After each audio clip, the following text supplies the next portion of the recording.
YouTube, welcome back to Baggers and Bourbon. Of course, I am your boy Cam.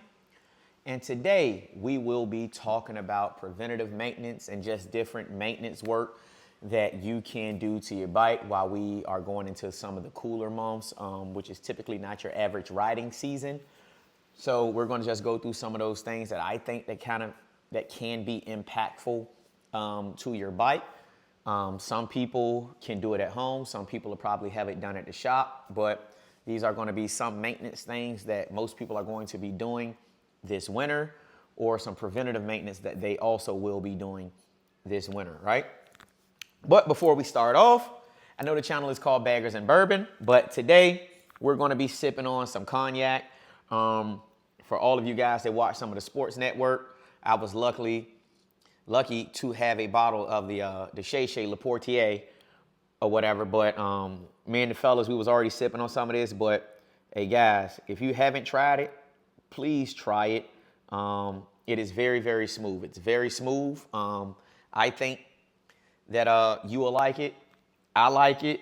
All the fellas that come over here and kick it in the garage with me and we just watch football and just have regular conversation, they love it, right?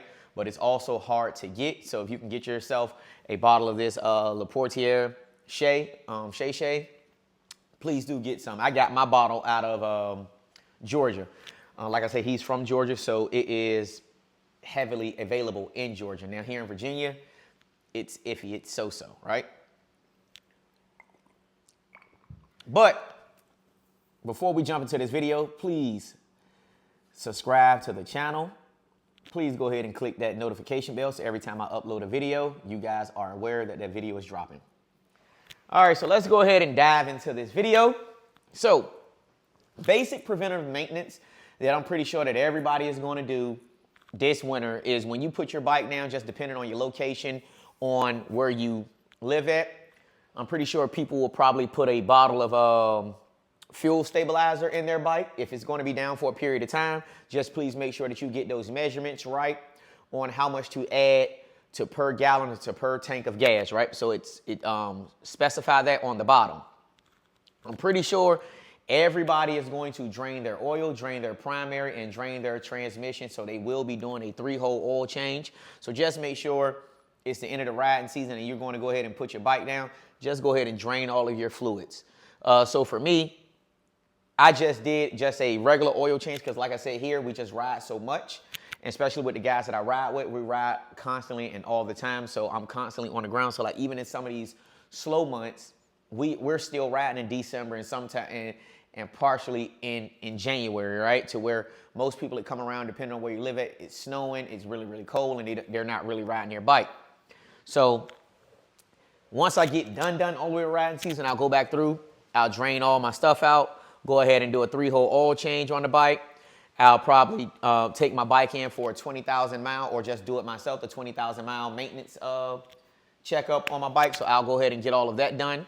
I will flush my my system right here. I'll flush the system, my liquid cool system. So I'll go ahead and flush that out and just add some new treatment in there. I'll do the basic preventative maintenance, which you're go ahead and flushing out all of my brake fluids and everything through here. So I'll go ahead and pull all of that out of the bike. What I really want to do is go ahead and order the tool off of eBay and change out my fuel filter. Like I said, I've been riding a lot and just, going to different terrains, and just different places. The fuel quality kind of changed, especially like out west. The fuel quality is some shit, but on the east, the fuel quality is a little bit different. I don't know if you guys can tell the difference in the way your bike ride or whatever, so just depending on where you at, how your bike burns gas and your typical riding style. I'll probably go ahead and swap out my spark plugs. So these are some things that you can do on your own. And also, you can give your bike a nice wash down, get all the dust, the grease, and the grime off everything, and go ahead and cover it up with a bike cover. And especially if you have a, if yours is in a garage, just go ahead and cover it down with a bike cover and go ahead and set that thing and put it on trickle charge, right? Now, jumping into furthermore of some of this maintenance that guys will be doing and most people will be doing this winter, they're going to start messing around with their engine. Right? So if you are going through and you will be doing a big bore kit. I'm on a lot of pages and I see a lot of different guys asking, the favorite question I ask is, who has the best big bore kit? Who has the best kit? Which brand I should go with? Don't quote me if I'm wrong or not, but I think that a lot of these people are getting some of their kits from the same vendor. They're just rebranding it with their name. That's what I think. Some people will say, hey, T-Man got some good kits. Some people say go to Zippers and get some kits. Some people will say go to S&S and get your kit. Some people go on Fuel Moto and get their kit from Fuel Moto. It just all depends on where you want to get your kit from. Everybody will jump and ask, well, who got the best heads? Who got this? Who got that?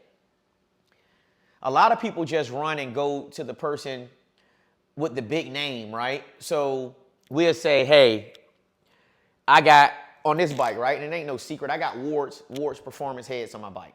But guess what? I paid that Ward's price. Now, I could have probably found somewhere to do my heads for a cheaper price, right? So these heads was about $2,000 on the bike, like $1,800, so basically $2,000 for some heads from Ward's.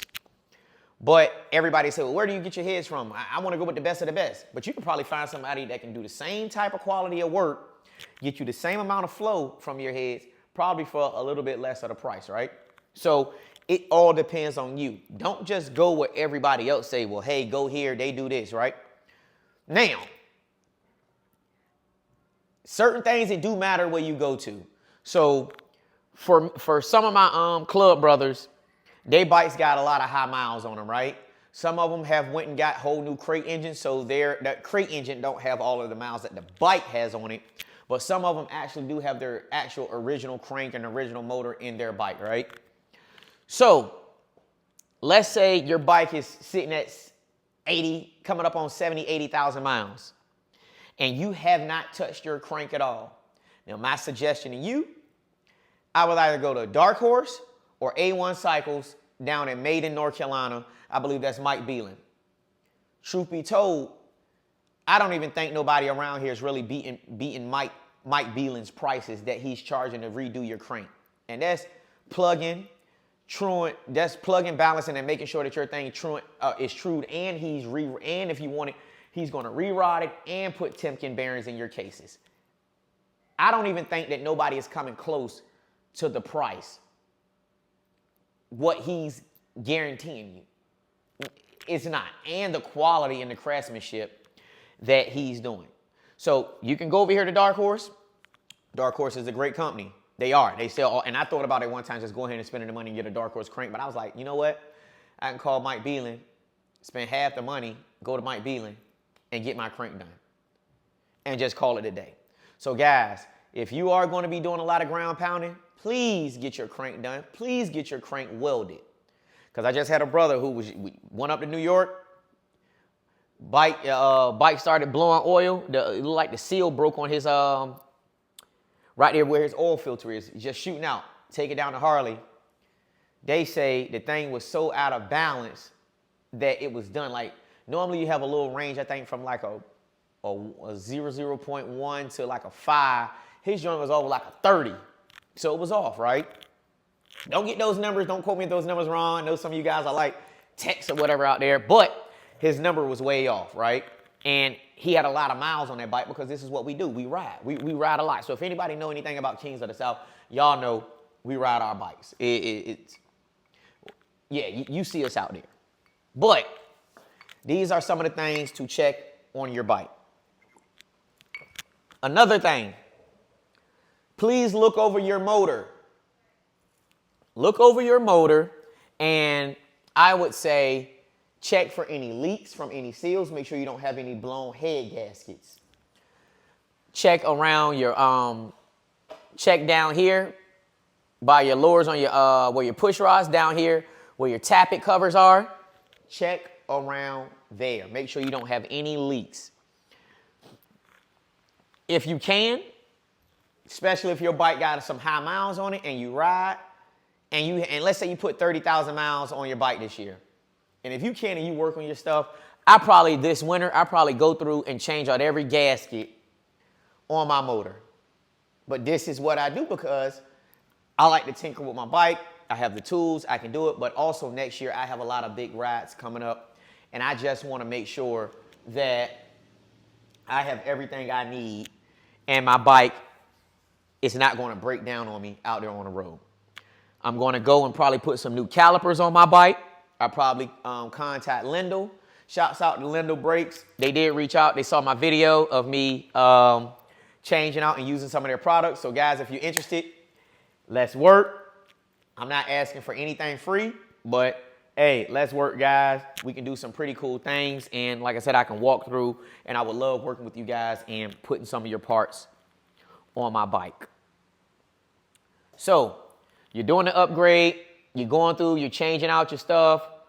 You're doing your motor. I would say also, if you're going to put an exhaust, you're going to put a cam in your bike. And this is some truthful stuff, and I'm going to say this here. If you have a new bike and you got a 117, I wouldn't put a big bore kit in my bike. I would not put a big bore kit in my bike if I have a 117 on the stuff that I know now. Especially if it's going to be my highway bike and you're really not out here racing, right? Now, if it's going to be your highway bike, this is what I'm going to do for you. I will keep that 117 in my bike. I will put a bigger throttle body and manifold on it. I will probably put a Cyclorama cam in there, like a Cyclorama 485 or a 470. Or I will get one of them Shop 67 cams from Joey Wells and drop one of those in there as a ball-tin cam.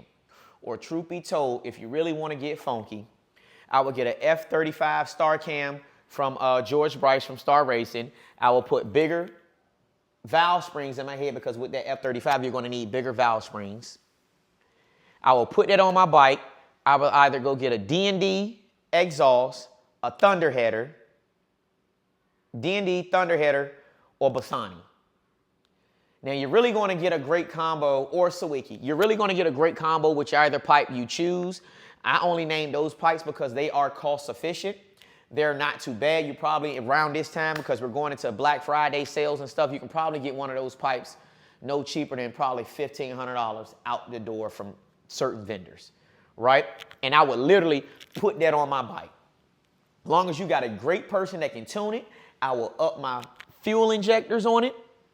And I guarantee you can probably mess around and hit 140, at least 144 on horsepower if it's done right and tuned right. Power Vision would be my tune of choice, or you can use a Thunder Max, but Power Vision is always going to be my tune of choice.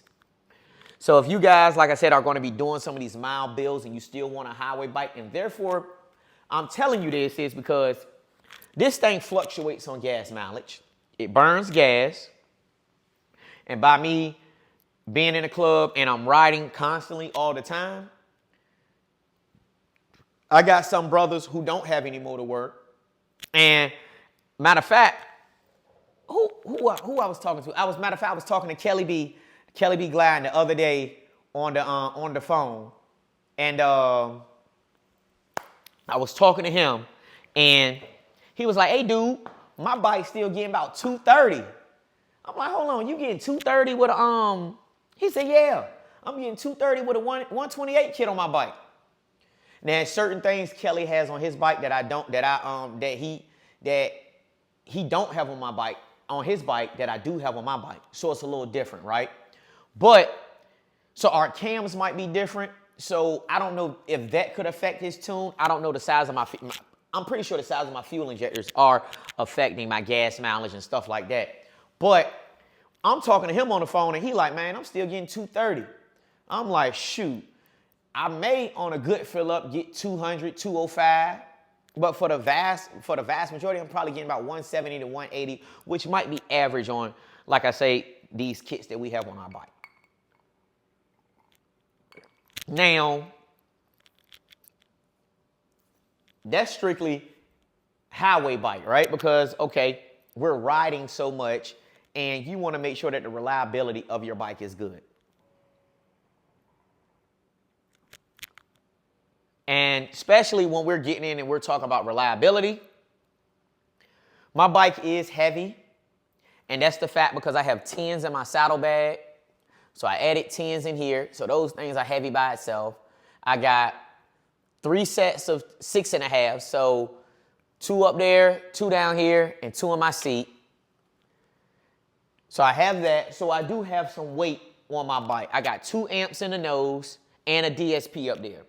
The amps are small, so I really don't think it's going to be a weight difference. But also, I have I put some wheels on my bike, which I really don't think the wheels making a big difference. They probably do, but yeah, I mean, unless I go carbon fiber, I'll shed some pounds, and unless I change out my swing arm, I'll shed some pounds on it.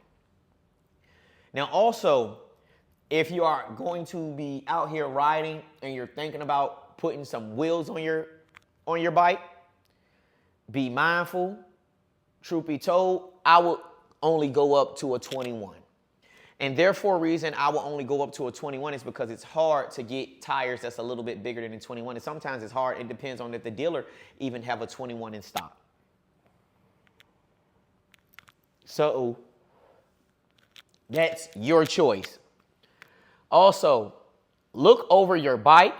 I would go through and I would retort all of my everything around here. Your cam, around your trans top, everything. I would literally check every nut and bolt on my bike before next riding season come about. Because, again, it's a Harley. It does vibrate. Things do shake loose. So just check every single thing. Also, handlebars. If you're going to be going in there changing out your handlebars, please make sure that you change your bushings up there while you're down there. Just go ahead and change your bushings. I do have a video of me actually doing my handlebar bushings, so you can go to Harley and upgrade and get some actual bushings from them. I think they're about 60 bucks or something like that. But you can do, like I said, preventative maintenance. Tires.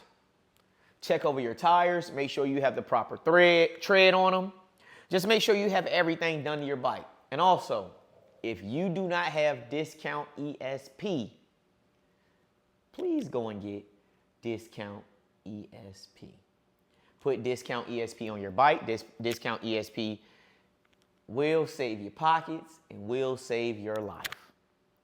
I do know now that for you to get your policy or renew your policy, they are asking for you to take a video of your bike and send that over to them so that they can verify that you have what you say done to your bike. But also, they want to make sure that your bike is in running condition.